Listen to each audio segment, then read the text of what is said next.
This is episode 19 of the Battle of Ohio podcast. My boy, Andy Dalton, makes his return to the Queen City this week as the interim starting quarterback for the Dallas Cowboys in relief for Dak Prescott this week. The Browns get a second shot at a Ravens team that made them look kind of silly in week one. But since then, the Browns have all but secured their spot in the dance, and the Ravens are fighting to even get a ticket. The outcome this week could go a long way for determining both teams' fates. Finally, I know this is kind of old news at this point, but I'm still geeking out over it. The Steelers losing to the Washington football team like a bunch of suckers. So I'll say it with some heart. The Steelers still suck.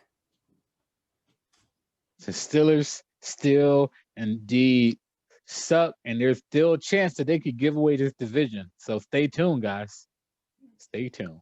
It is possible that the Steelers could be the number 5 seed in the AFC. And a bit of a long shot, but not too bad. Like you said, they lose one more game and then they lose the Browns, then there it is.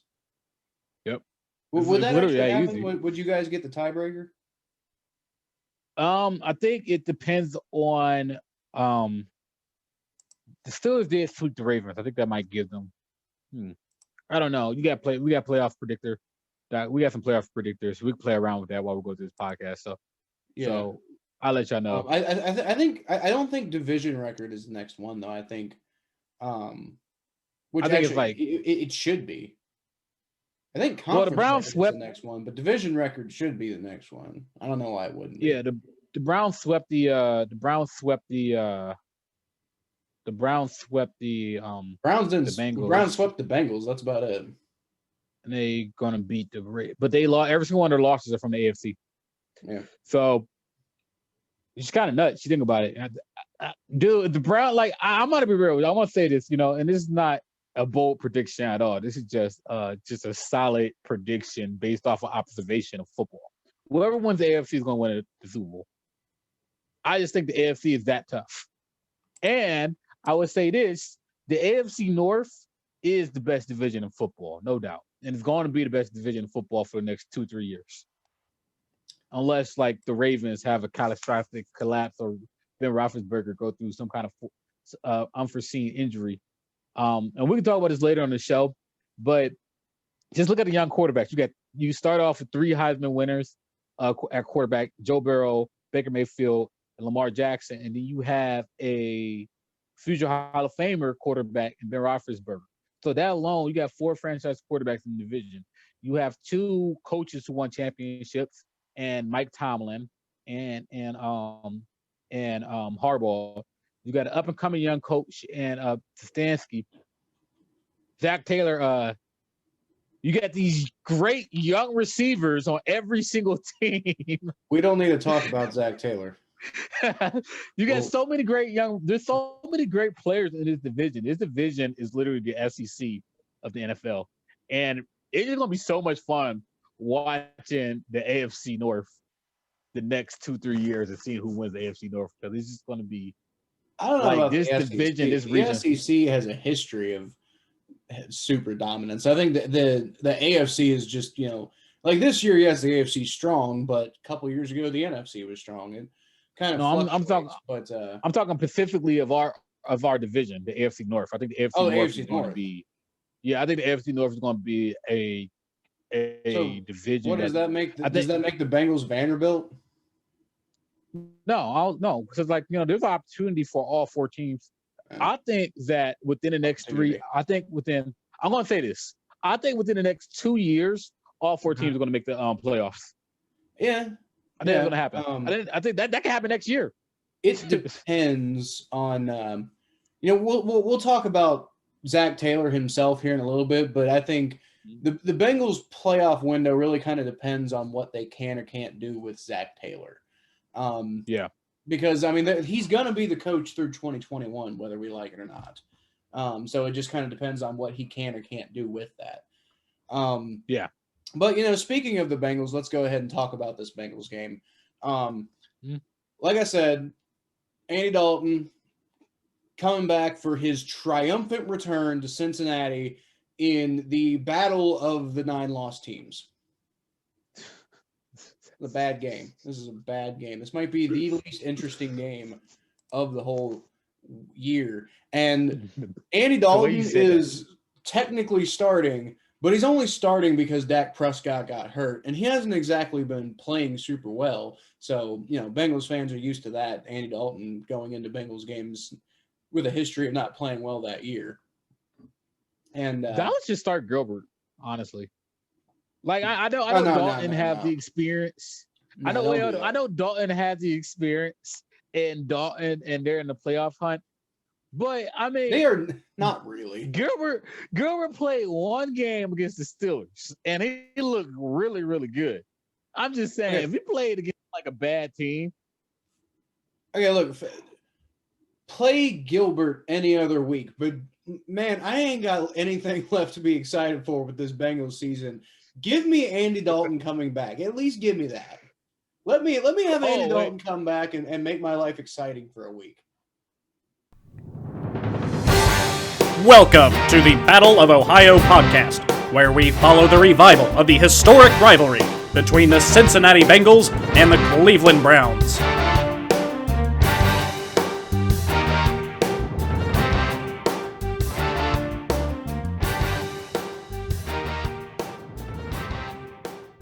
Topic early. We've kind of forgot one thing. What are you drinking today, Cal? Oh, I can't believe I forgot about that. I am still you never forget about the beer part. Yeah, I'm still working on my 6-pack of the Kona Brewing Company Big Wave Golden Ale. Nice and citrusy, tasty. I'm definitely going to be buying more of this. I'm very happy with this. What about you? Today I am drinking I actually got a to-go cup because I thought they had a bottle, but I got a Cider Boys pineapple. Now, new Ohio laws, thank you, Governor DeWine, allow you to take to-go cups of draft beers or cocktails. So I got me a to-go Cider Boys pineapple. Yes, that's right, Cider Boys. Them boys be drinking that cider. It's some hard cider. Oh, that's so good. I'm glad you like it. So I have not yet had, in my opinion, a good cider. I keep trying the stuff like I was like, oh, Red's Apple Ale. Oh, this, that, or the other. Oh, Red's is trash. Well, Red's is trash. Maybe there is good cider. I don't know. But people have tried to get me to try a couple of different ciders, and every time I'm just like, ain't doing it for me. This is so good. I'm so blessed. This is an after work beer, and this is just hitting every single one of the right taste buds. I might have to give another shot then. Who knows? Oh my God, Cider Boys. Oh, this is so good. Oh, Cider Boys. Oh, the cider. Enjoying that? Just a little. I'm glad you're enjoying that. So while Thomas is enjoying his cider, I'm going to go ahead and get back to this Bengals game. And I just want to point out how depressing things are for both of these teams at this point in the year. It's just, I don't know if you can hear in the tone of my voice. Part of it's the fact that it's like 10:45 at night. So, I'm not going to be as energetic as I would have been, earlier in the day. But part of it is just the fact that this Bengals season has just worn me down, man. Like,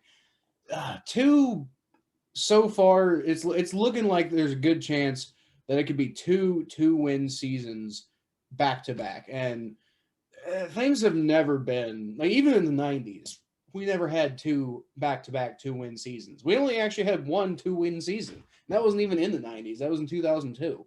But man, like, honestly, we were all really hoping that this Dallas game could be a really interesting, consequential game between a Bengals team that's fighting for respect behind Joe Burrow as they put together a late season playoff push, or at least for a push for an unlikely playoff berth, and a Cowboys team that's fighting for control of an NFC East that was supposed to be more competitive than it turned out to be. But,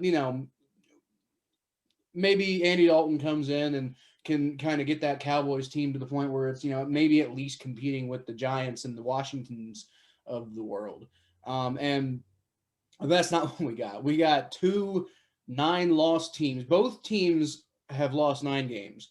Now, the Cowboys have one more win, but the Bengals could have had one more win if they had finished off that game with the Eagles. So you've got a 3-9 team and a 2-9-1 team. Are they 3-9? Is that right? Am I making that up? Is that right? Nope, they're 3-9. You're right. 3-9 versus 2-9-1. Okay. So yeah, you got a 3-9 team and a 2-9-1 team. You got 2 9-loss teams, who are really just at this point, where both of us, the Bengals and the Cowboys, are really just praying for nothing more than to be put out of our misery in this god awful 2020 season that has just been a complete failure on our end and on the Cowboys end. We've both got major questions surrounding the coaching staffs, major questions surrounding the future of the franchise, and major questions surrounding the future health of the franchise quarterbacks. Both Joe Burrow and Dak Prescott are out this week, so we got Andy Dalton versus Brandon Allen. And Brandon Allen's been doing all right, but he I don't know if he's even really establishing himself as like the backup quarterback of the future. I don't even know if he's quite that good. He's been up and down. He's shown some sparks, but he's also shown some really big issues. Interestingly enough, last year I described the Bengals-Dolphins game as the toilet bowl because it was the bar none 2 worst teams in the NFL going head to head, trying to see who was truly the absolute bottom of the worst, bottom of the bottom of the bottom of the barrel, and absolute trash and terrible. And the Bengals won the toilet bowl. And it was actually a really, really impressive game, like impressively interesting game, because the Bengals had this huge comeback at the end of the game that was like marked by a successful onside kick recovery, and then Andy Dalton threw for like this miraculous touchdown pass to Tyler Eifert, and then they went to overtime and they blew it. But we were all kind of happy that they blew it because it would mean that Joe Burrow was coming to town. And the Miami Dolphins ended up getting Tua Tagovailoa, but at the time, you weren't really sure that Tua was going to drop down to the Dolphins at the pick they ended up getting. Now, like that game, this game could kind of determine who's going to get the number 3 overall pick, because right now the Bengals have it, but if the Cowboys lose, then I think the Cowboys overtake it and the Bengals go to like number 6 draft position or something like that. But both the Bengals and the Cowboys would love to have Penei Sewell, or I actually don't know how you pronounce that. It could be I've heard some people pronounce his first name Penny. I'm pretty sure it's Penei, but I don't know. But that's who a lot of Bengals fans really want, and I'm hearing that's who the Cowboys want too. So it kind of seems like this could kind of be considered another toilet bowl. But at the same time, I don't think I don't want to root. I think I've said this before. If I didn't, then I should have. But I'm pretty sure I've said this before. I don't want to root for the loss anymore. I'm done rooting for tanking. I did that last year. We Bengals fans did that last year, and we got Joe Burrow. It's time to stop rooting for losses. I don't care if they're going to get like some really good offensive lineman. There's other good offensive linemen in the draft. But what we really need is we need the team that we have to learn how to win. Because it doesn't matter if, obviously Joe Burrow was playing out of his mind. He was playing as good as you ever seen a rookie quarterback play. And we were still losing. So I don't know why y'all want to lose. I mean, I know you're like, oh, Penei Sewell is so good, but there's other good linemen. And there's other directions you could take it. I don't know. I know he's really good, but it just seems like a really I don't want to root for Tank every year. I don't want to do it. I got tired of it last year. It was hard enough to do it last year, and I felt bad for it last year. Bengals players got pissed off at us last year. I don't want to do it again. So, all right, I have a question. Yeah. Which coach is more likely to be fired? Good. You talking about Zach coach- Taylor or Mike McCarthy? Yeah, which coach is more likely to be fired right now? Well, I can tell you from the things that I've heard out of Dallas this year about like how Mike McCarthy is just impossible to work with, and he's got this really horrible culture going on down there. And these are all things that we've heard echoed from his tenure in Green Bay, where there were a lot of accusations about bad culture there too. Yeah. I would say that who deserves to lose their job more? Probably Mike McCarthy. Yeah, he does. I've said it before. I was actually, again, sorry to the Browns fans out there, but I was really hoping that the rumors about the Browns wanting to hire Mike McCarthy were true in the offseason, because I knew that would be an awful hire. People in the city really wanted McCarthy too. Yeah, I know. There were a lot of because he's a big name and he won a Super Bowl.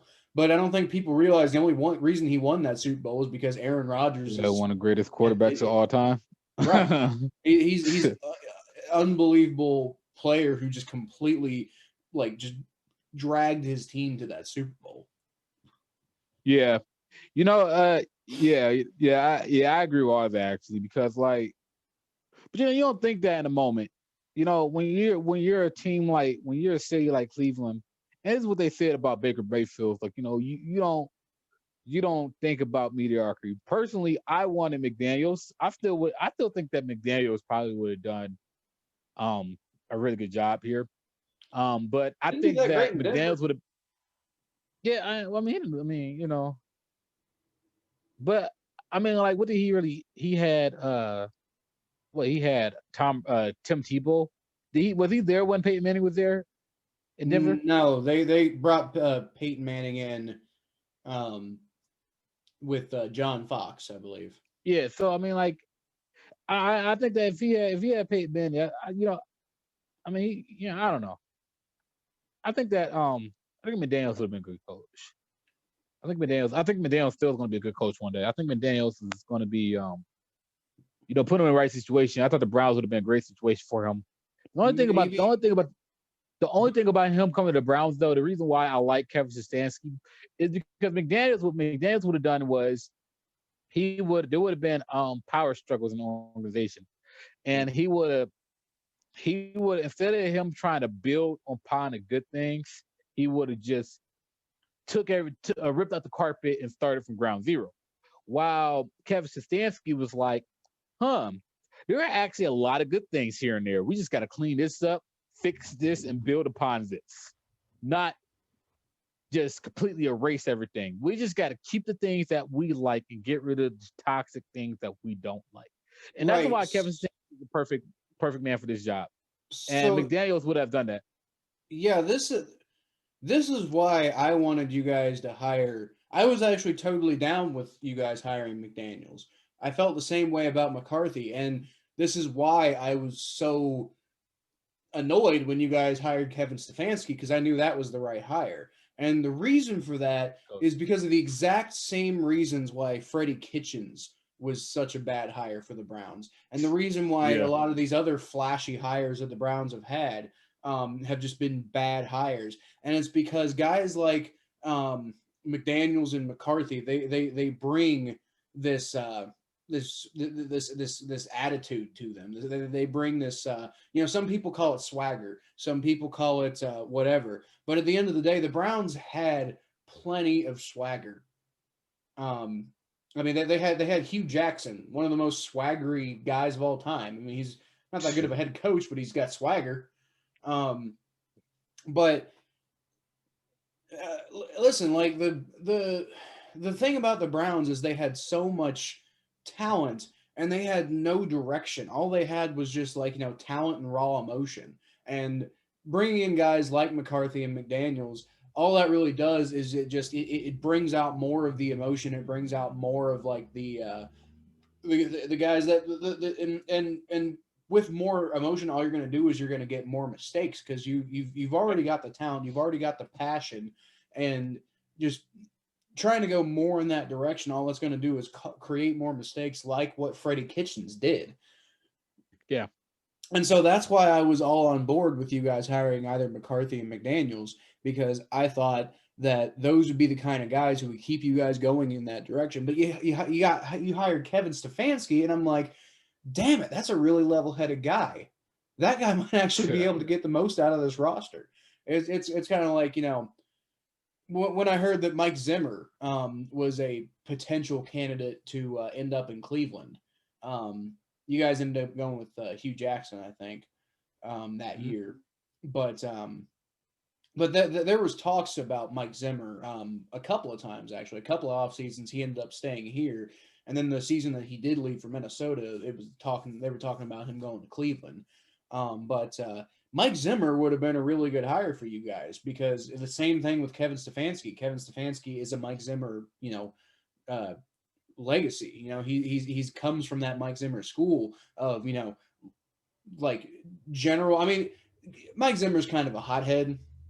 Mike Zimmer's definitely a hothead, but outside of being a hothead, he's also good at keeping guys humble. He's good at keeping guys on track. He's good at keeping guys focused, and that is what the Browns needed. And I really don't think that that's what. Well, I definitely don't think that's what McCarthy would have brought, and I really don't think that's what McDaniels would have brought either. Yeah. Yeah, I agree with you. I agree with you. I agree with you completely. Actually, I think and this is why I think the Bengals should this is why I think the Bengals should this is why I think the Bengals should probably this is why I'm kind of against the whole keeping the more time goes on, the less I can defend Zach Taylor, because like I really do think that there are some young coach out there that could really fit this offense well. And I think there's an opportunity to really bring in a really good coach for Cincinnati, considering the fact that y'all have a quarterback in Joe Burrow. And I think that there is an upgrade from Zach Taylor, especially when we talk about how tough this division is. Because even if you bring in, because the Bengals are going to have to really step up their game next year, because now that even the Browns are doing good, now you have three really good teams in your division. And although there are 7 spots in the playoffs and all 4 teams can't get in, you still got to play 6 games in the toughest division of football. So if I'm the Bengals, I'm looking. I want to keep an eye open for a new coach, man. I know you going. I know the question is, who will you hire? Well, I just think that when you have a quarterback like Joe Burrow, I think that there's somebody that you have opportunity to find somebody great. And well, I really like Brandon Staley, the Rams defensive coordinator. I really like Robert. I like defensive Saleh. coordinators entire. Yeah. I like the idea of hiring a defensive coordinator. By the way, yeah, I love that idea. Well, you see, I think the Bengals are going to go try to find another Marvin Lewis, and I think there's a couple of guys out there who kind of fit that mold. Now, here's the thing. You mentioned something about somebody fitting the Bengals offense better than Zach Taylor. Nobody is going to fit the Bengals offense better than Zach Taylor, because it was crafted by Zach Taylor.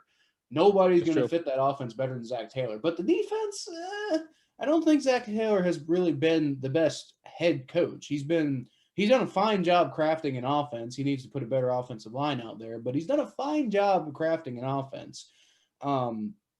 But, he's still got a lot of work to do as far as putting the whole team together.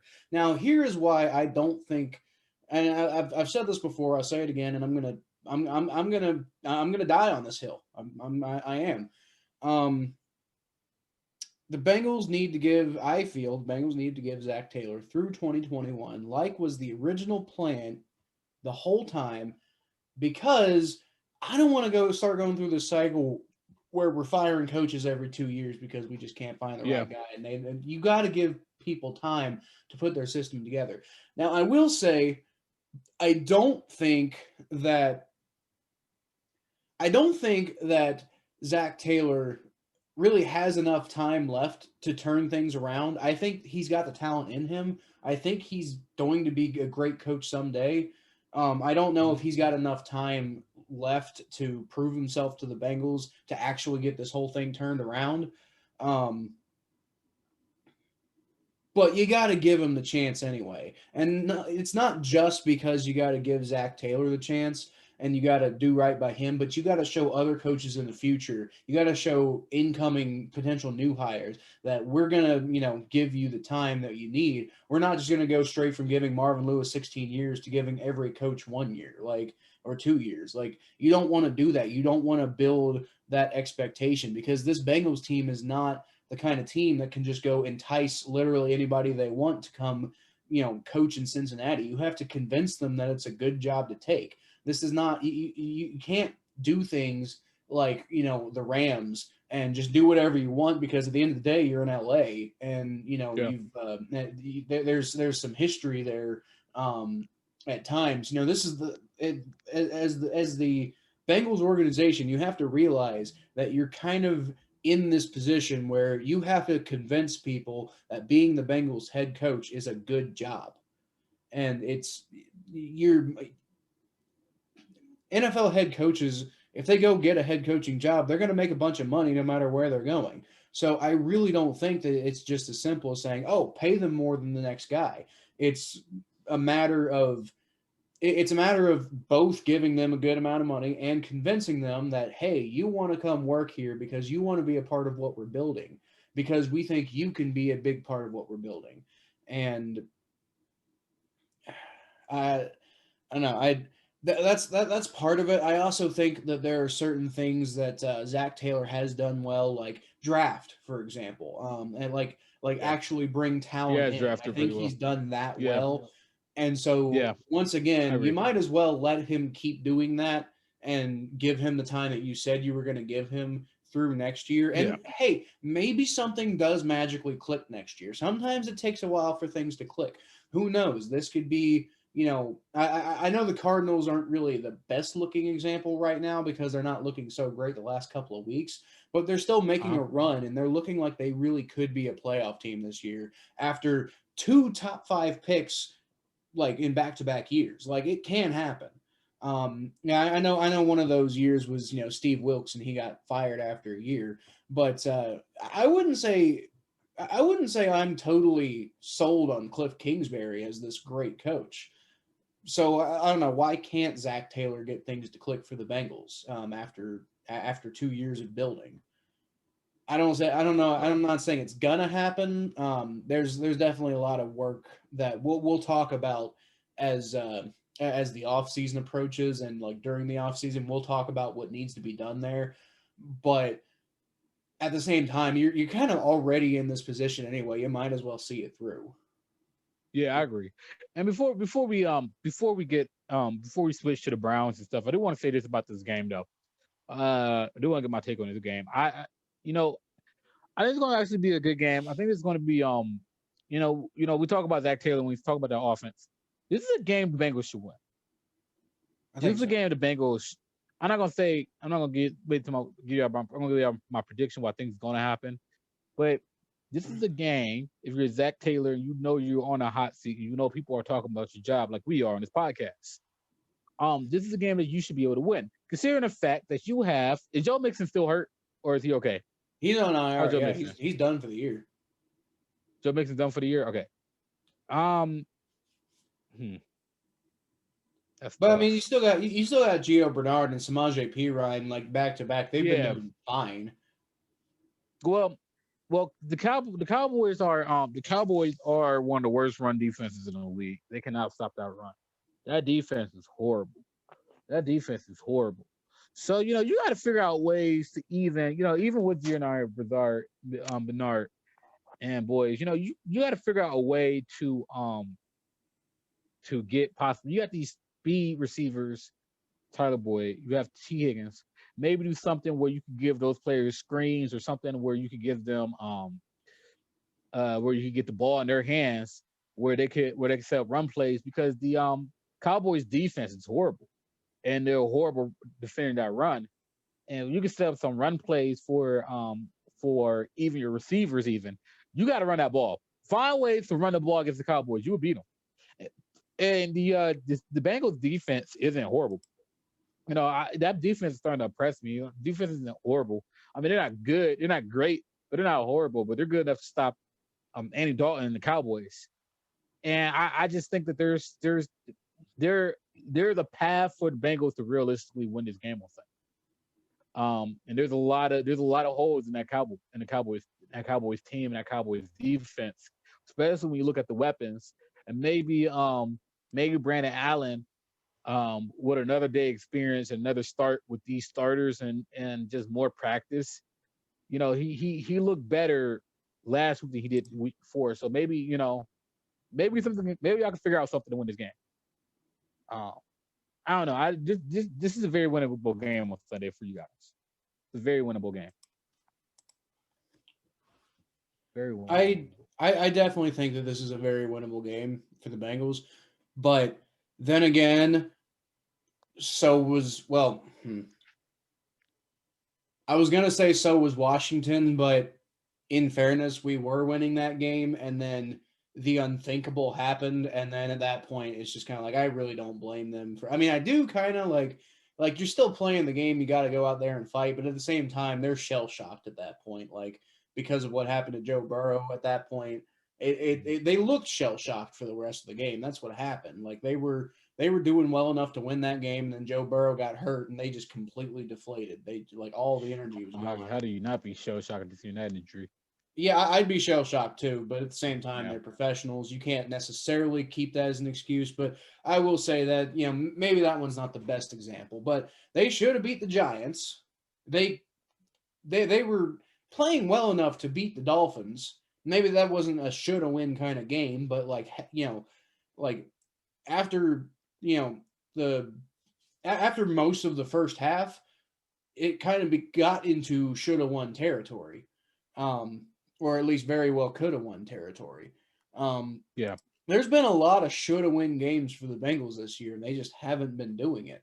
Now, maybe the Cowboys are the worst of them all. I don't know. Like this Cowboys team is really bad. And they're really badly coached too. So you would think down the stretch it's just going to get worse. So this is going to be a clash of two really bad teams. I do think that Andy Dalton is the better quarterback out of the two. So maybe that'll be the kind of difference there. I don't know. Like you said, we'll you look at two bad defenses later. But I really don't know what's going to happen here. But as far as should win, I don't know. You could say the Bengals should win this game, but you could make the same argument for the Cowboys. Like, this is probably one of your easiest games all year. Y'all should win this game, but will we? I don't know. They're ranked 32nd in defense. Well, that's nice, but I don't even know what our offensive stats are, but they can't be too good, especially after Joe Burrow went out. But anyway, let's go ahead and move on to this Browns game. I'm done depressing myself for the night. This one's a lot more interesting because the Browns play the Ravens in an extremely consequential game for both teams. If you guys win, you clinch a playoff berth. You're in. You're guaranteed to be in the playoffs. There is like you can celebrate. You can be like, hey, we did it. This is the first time in 18 years we've made the playoffs. That definitely happens if you beat the Ravens. If you don't, that's amazing. You're right. But if you don't win, you're still in control of the number 5 seed. Because you guys have a cushion on that right now. Yeah. So if you lose, it doesn't change too much for you guys.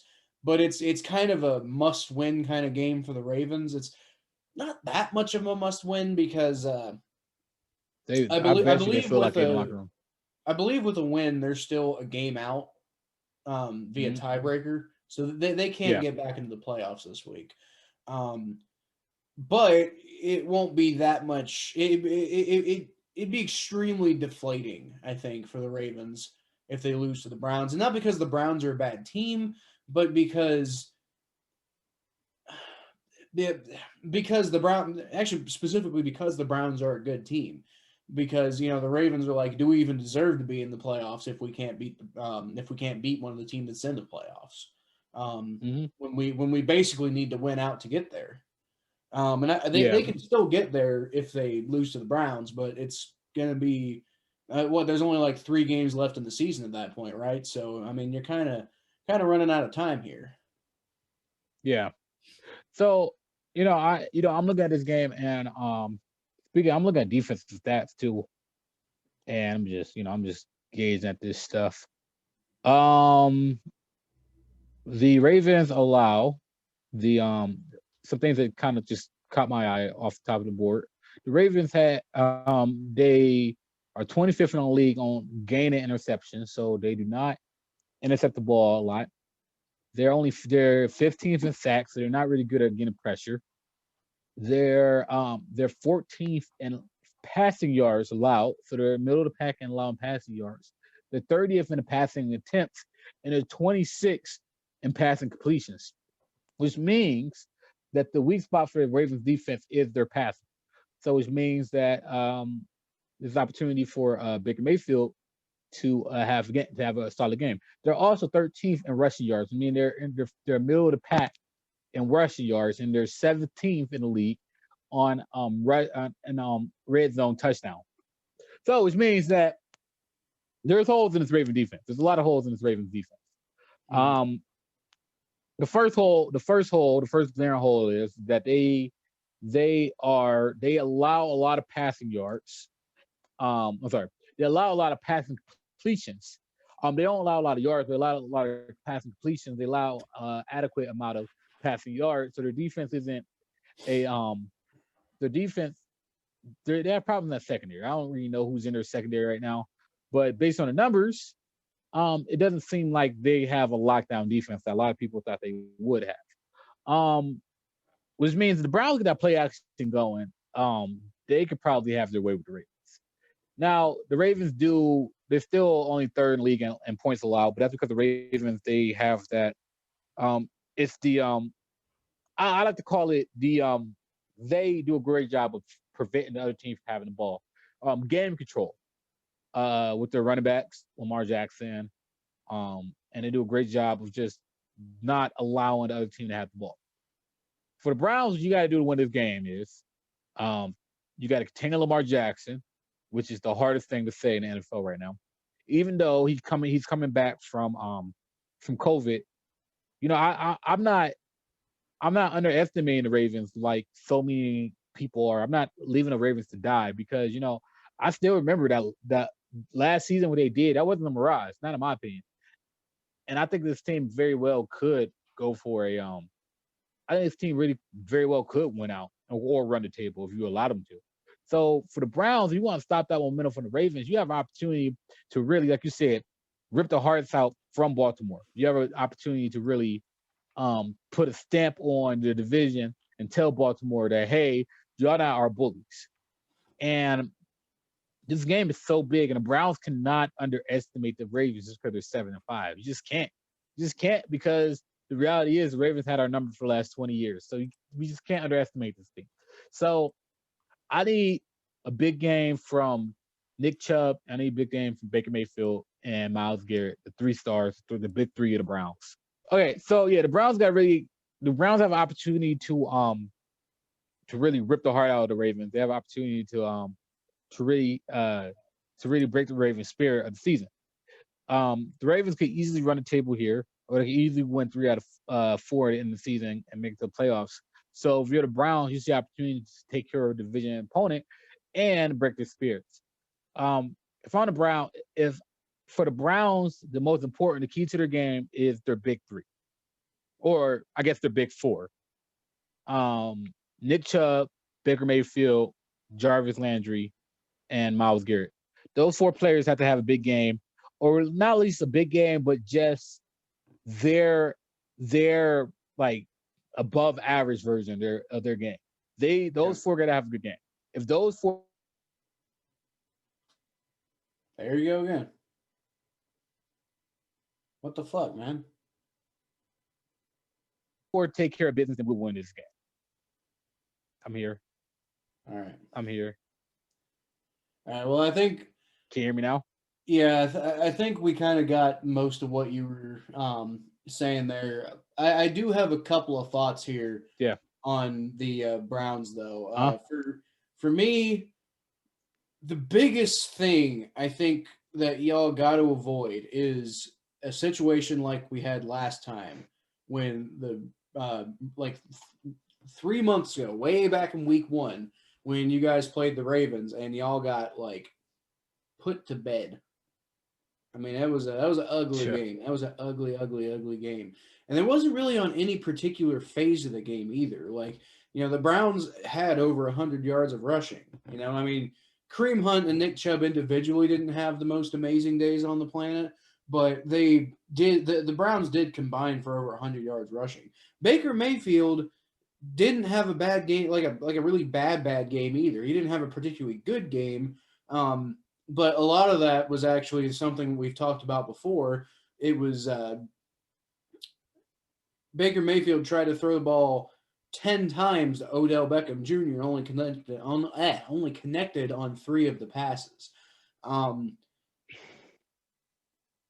obviously, that's not going to happen this time because Odell Beckham Jr. isn't there anymore. But the offensive efficiency has got to be there for the Browns. And obviously you got to shut down the Ravens on defense. What you really got to do there is you got to force Lamar to throw the ball. That's what I said, when the Bengals played the Ravens earlier this year. I said you got to force Lamar to throw the ball because they can and will destroy you on the ground if you let them.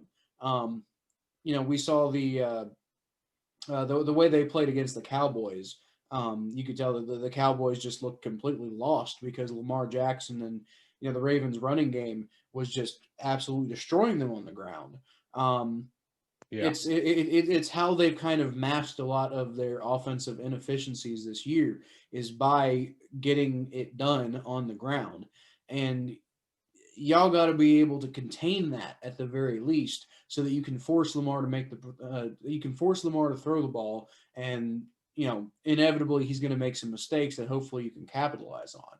But what you also really got to do is you really, really, really got to get your offense going and being efficient, because that was the Browns' biggest problem against the Ravens. It's not that they couldn't move the ball. It's not that they couldn't get some sustained drives going. It's that they couldn't really capitalize on any of that because their offense was so inefficient that the drives just, fell apart pretty much every single time after that early touchdown. Yeah,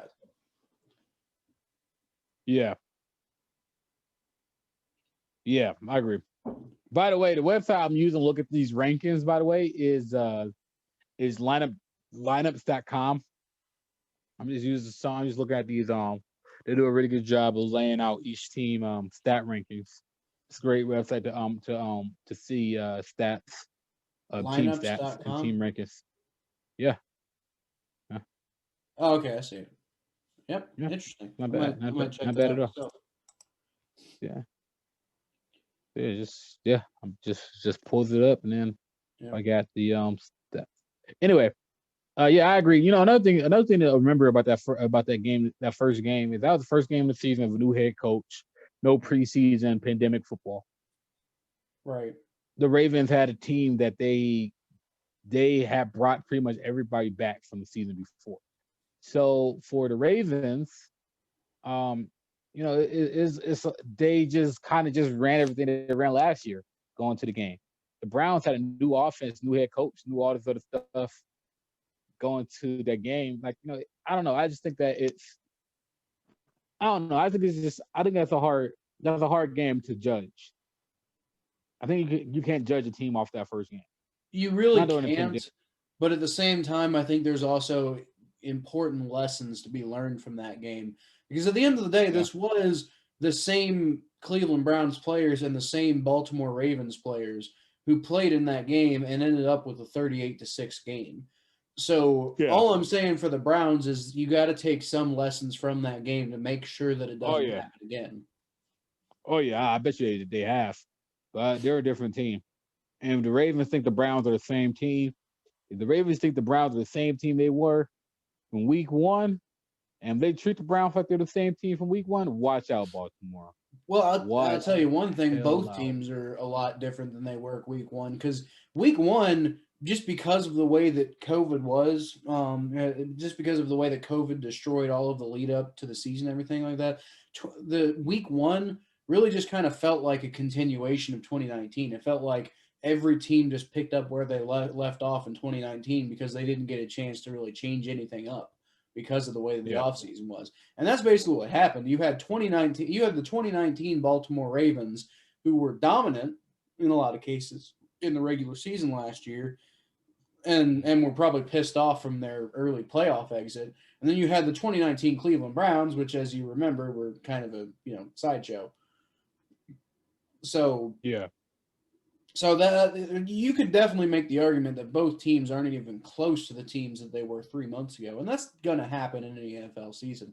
But there were a lot of similarities for both teams, and I mean, obviously, it's an obvious thing to say that you got to still pay attention to what's going on and make sure that you learn from your past mistakes and stuff like that. Obviously, you got to do that, but at the same time, I think it's going to be critical for both the Browns and the Ravens to remember that the game plans especially for the Browns, the game plan that you had in week 1 cannot be replicated. That game script will get you in so much trouble, and it will show if you guys get blown out by the Ravens again, it will show that the Browns may not be as for real as they looked when they beat the Tennessee Titans, who, by the way, haven't been looking so great lately anyway.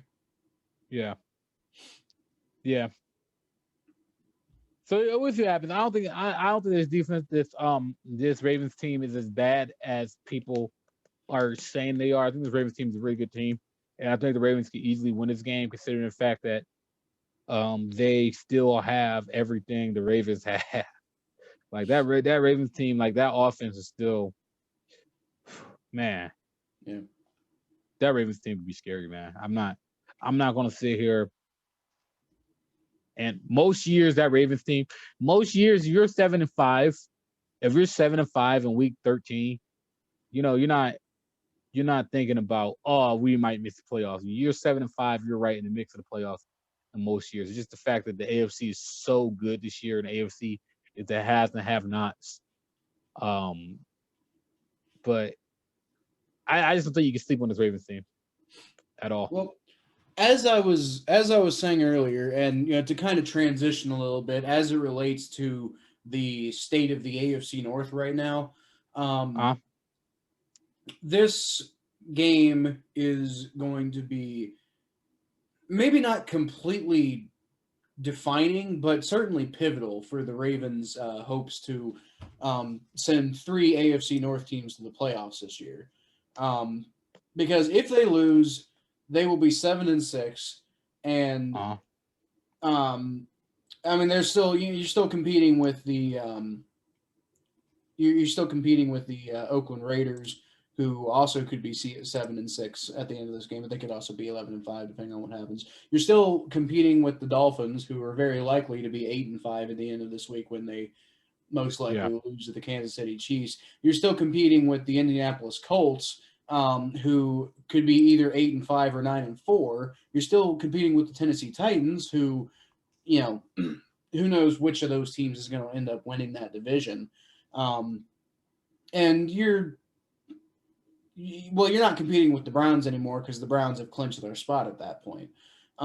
So I don't know, to be 7-6 after this week with only 3 games left, that's going to be pretty.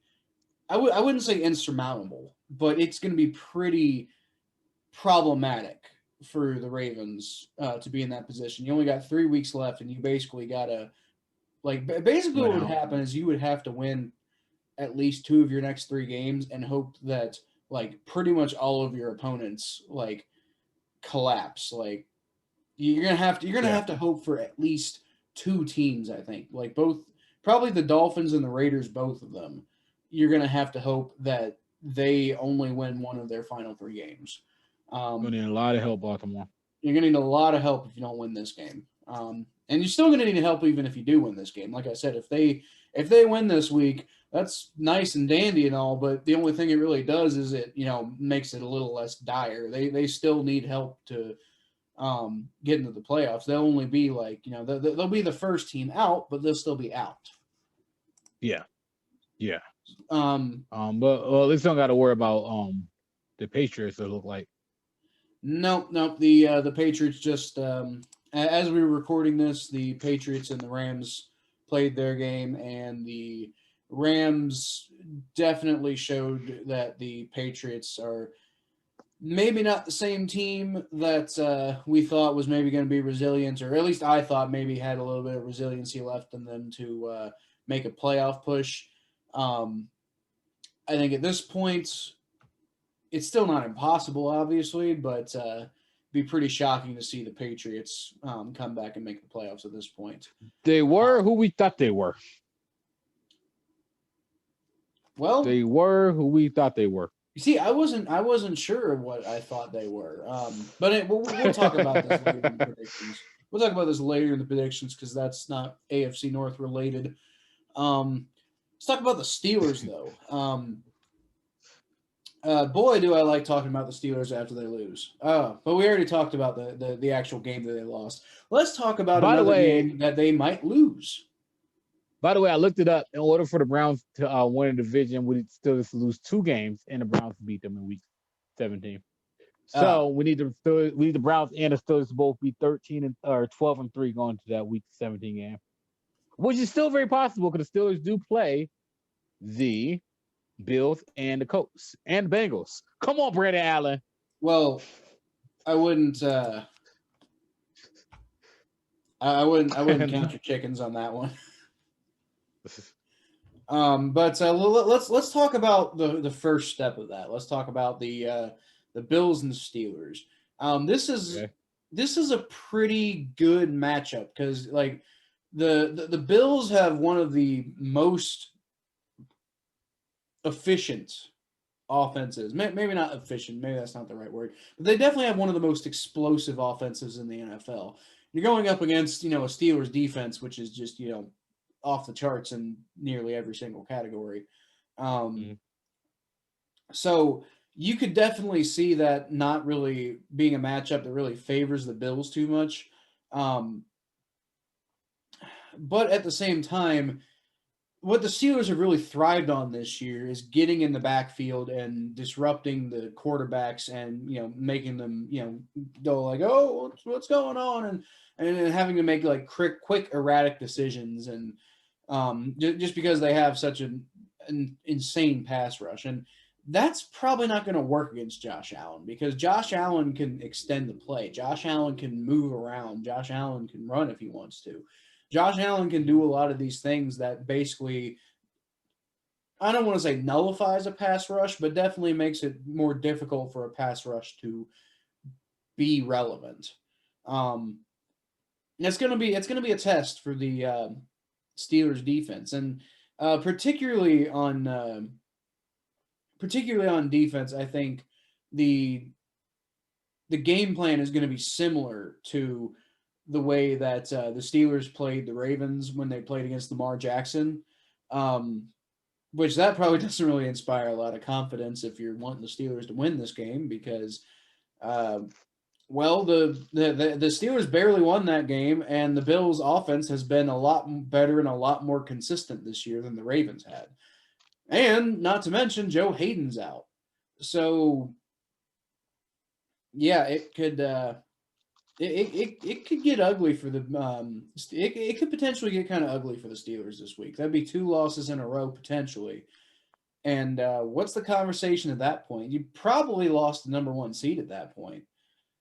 Well, there's been some things to come out of Pennsylvania about the Steelers. One, a couple things. One, there's a rumor. It's just a rumor. This haven't been proven yet. They talked about it. I believe it was Michael. Was it Michael Thomas? No, not Michael Thomas. Brandon Marshall is the receiver who's on First Things First on FS1. He says that he believes that Ben Roethlisberger and his reports.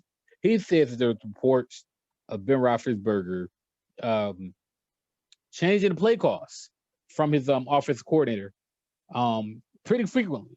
And them not going to the run because Ben Roethlisberger want to pass the ball.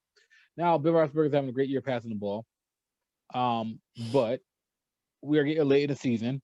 He's come off of elbow surgery. He's 36, 37 years old. So he's older. You know what I mean? Like old relative to sports terms, not old in like real life. In real life, he's like, Well, you in know.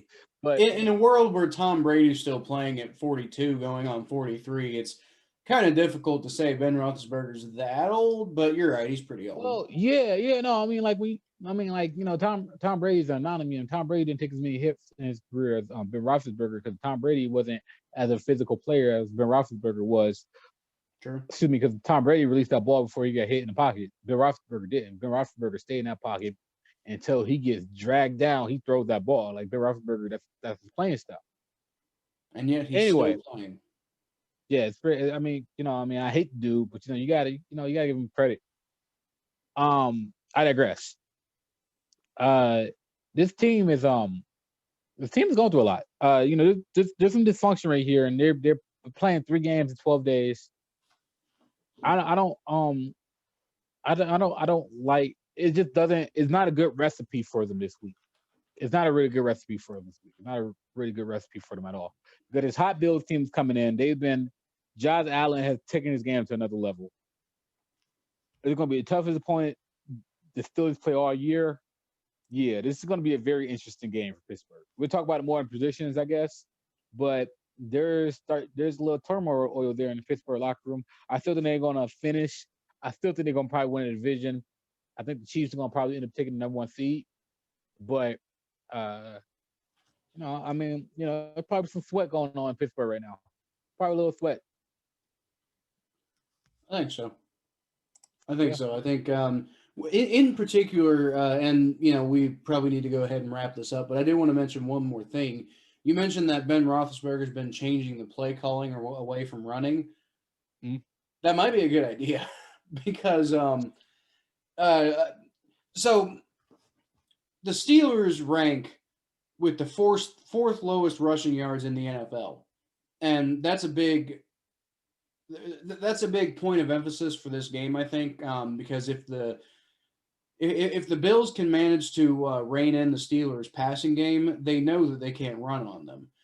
Now, if you're saying that Ben Roethlisberger's been audibling out of running plays, and maybe that would account for why they have so few rushing yards this year, but they're also dead last in the NFL in yards per carry. So so what that tells me is they're actually running the ball on average more than other NFL teams, because their rushing yards ranking is higher than their yards per carry ranking. So that means because they're getting fewer yards per carry, that means to be getting more yards than some other teams, they have to be running the ball more than that. Yeah. But they're only getting 3.7 every time a running back or a runner touches the ball. They're only getting 3.7 yards. So if you did that every play, you'd be going 3 and out every drive. Yeah. Oh wait, no, that's not right. It's 3.7. So no, you'd be getting first downs, but just barely. Yeah. But it's the worst in the NFL. So. Yeah. Yeah. I mean, I don't know. I just think that I just think that Ben Roethlisberger, he has a history of not trusting offensive coordinators. So and a history of being egotistical and controlling. Yeah, and I just think that that's going to buy him on a butt if they haven't already. Eventually. So I just think that it just sounds like a problem. Excuse me. If you can't trust your coaches, you can't trust the coaches, then the other coaching staff is going to figure you out. But anyway, I think that's going to do it for this episode of the Battle of Ohio podcast. Thanks for listening, everybody, and hopefully things get better for the Bengals eventually. For the Bengals fans watching this podcast and the Browns fans watching this podcast, hopefully You guys look like you got a lot to look forward to as far as the playoffs are considered.